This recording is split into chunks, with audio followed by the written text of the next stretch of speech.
Hello everyone, welcome to a new video and happy 2021. Hope this year will be good for you.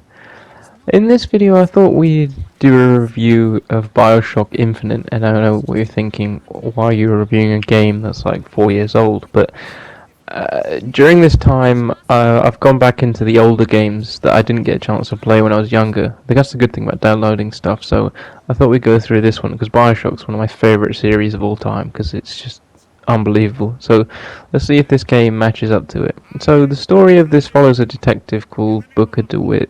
It's set in around, I believe, 1912, and it doesn't give you much backstory, but none of the Bioshock games do, but he sets off and he's been given a task to find a girl.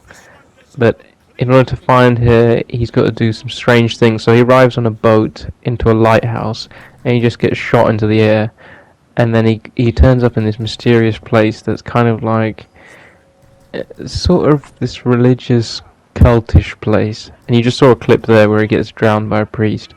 But there's these flashbacks like this scene here where he just goes back and you see his previous life and what happened. But you kind of have to piece together what's going on. So you arrive in this world and you see it's like this amazing place which everything is basically floating. So there's a city that's being created that just floats. So what happened is they're led by a prophet called Comstock, which is this guy here with the long beard. Everyone seems to worship him, and he created this idea where the US, they wanted to get away from them and set up their own society. So they decided to fly up in the clouds, which is a very unique concept in my opinion. I mean, Bioshock's known for being extremely innovative. So the first Bioshock is set underwater, which is so cool. So they just reversed that and put everything in the sky for the third version of this. But yeah, there's this weird society where everyone seems to worship this one leader. There seems to be some religious connotations.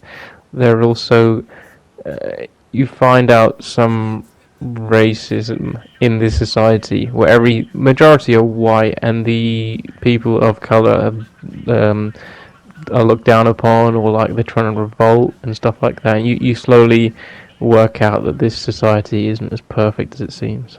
The cool thing about Bioshock is you get to have powers. So on the screen here there's usually a little tutorial, you drink something, it tells you what to do. So in this one you're allowed to possess machines and people so that you can get them to do what you want. So you can either just turn people against each other or hack machines so that they shoot at the enemies.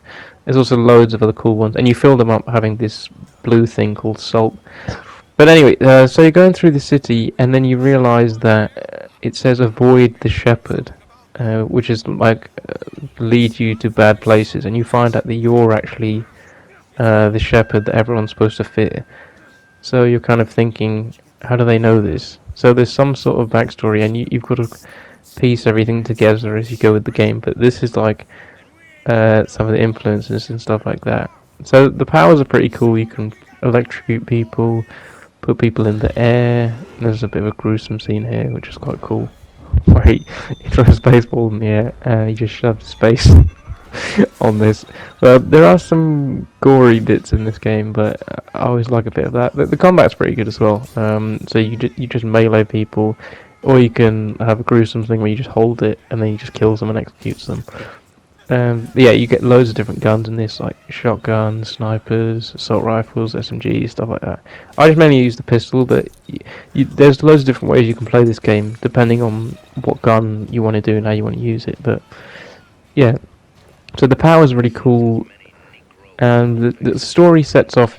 You eventually find this girl, and this girl has quite an important part to play in this city. She seems to be very important, but again, they don't tell you why. You just know that when you find her, something bad has happened. I'm not going to ruin the story too much, but the story is phenomenal. It's just really, really good, and the ending is quite cool as well. Although kind of confusing, but after you really sit and realise what's happened, you realise how good it is. And Bioshock's known for always having a massive twist at the end of the games. And the ending of Bioshock 1 and Bioshock 1 in general is just my favourite game of all time. The story is just incredible, and this one didn't disappoint. The I think the graphics still held up as well. Game is about 4 years old, but I still think it looks fairly good. And this is just how you get around the city, which is quite strange. You kind of claw on these hooks to get around. There's just some racist people being killed, but yeah, I was really happy that I played this game and I got a chance to go back because I really like the whole vibe and the whole environment and the ability to use powers, having stuff to do, shooting people like that. I just think it's really cool, and it brought back some really good memories. I don't think I'll play Bioshock 1 again because I kind of just want to leave that in my memory of how good it was rather than just go back to it. But yeah, I had a good time with this game. The only thing I'd say is I don't think it's as good as Bioshock 1 or 2, but I think that's solely based on the standard being so high from previous games. If you have no experience of Bioshock, you'll really enjoy this game. You don't actually have to play the first one to understand this game, although it does help in some aspects, but yeah, you don't really need to. But I really like the DLC of this, so the downloadable content, where they actually let you go back to the first Bioshock, which is called Rapture, the underwater world. I thought that was really cool of them to do that, because although I liked the sort of environment of the floating city and stuff like that, I thought the eerie 1950s like music, like this is a screenshot of it. So yeah, I really like the old feel, but yeah, this is a really great game and I recommend it highly.